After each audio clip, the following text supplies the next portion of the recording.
Okay, so ito naman yung pagbago ang iyong lalagyan ng image. Okay. One click pa rin tayo. One click. So bago po ito, bago. Bago. Okay, so ito po, madali lang naman ito flash kahit di nyo na linisin kasi bago naman. So ganun pa rin procedure, saksak pa natin sa USB, gagamit pa rin tayo ng card reader. Ayan po, so clear na clear, walang laman. So tingnan natin kung ilan ang storage capacity niya. Ayan po, 29.7 gig. So pwede na muna natin ito i-close. Then, diretso tayo sa Balena Etcher. Yeah. So, download po kayo nitong Balena Etcher. Meron naman download dito sa internet. So, diretso na po. Flash from file. Hanapin niyo po yung ilalagay yung image.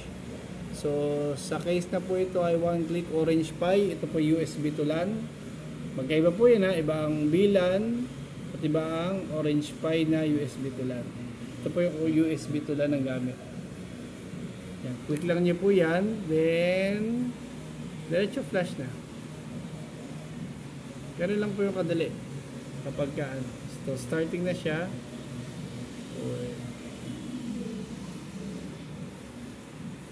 Wait lang po natin. So, ang file po ni OneTick ay 2.58 gig.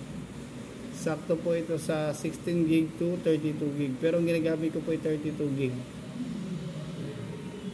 So kung mapapansin nyo rin po yung kanyang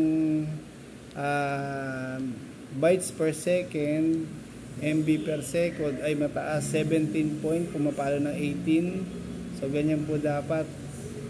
Mabilis. Pagka mabagal na, mga 10 pababa, medyo may problema na po yung SD card nyo.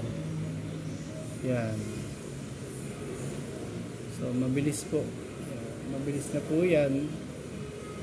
So, flashing, ang kasunod po niyan ay validating na. Hantay nyo lang po hanggang matapos. Hanggang makomplete. Ngayon po, kapag hindi na complete o failed ang lumabas, ulitin nyo lang po. Ayan. So, validating na po ang kasunod niyan. Then, ang kasunod niyan ay dapat ay complete na siya. Magko-complete na siya. Okay, ayan po, malapit na.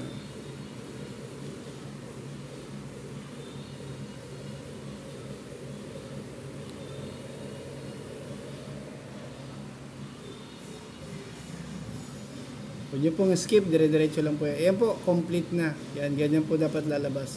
Tapos gumamit po kayo ng original na SD card. Huwag po kayong bibili dun sa mga kanto-kanto ng mga SD card. Siguraduhin nyo po. Kung bibili po kayo, siguraduhin nyo legit at saka original. Kung hindi po ay medyo magkakaroon ng problema yung ipa-flash nyo image dun sa SD card na binili nyo.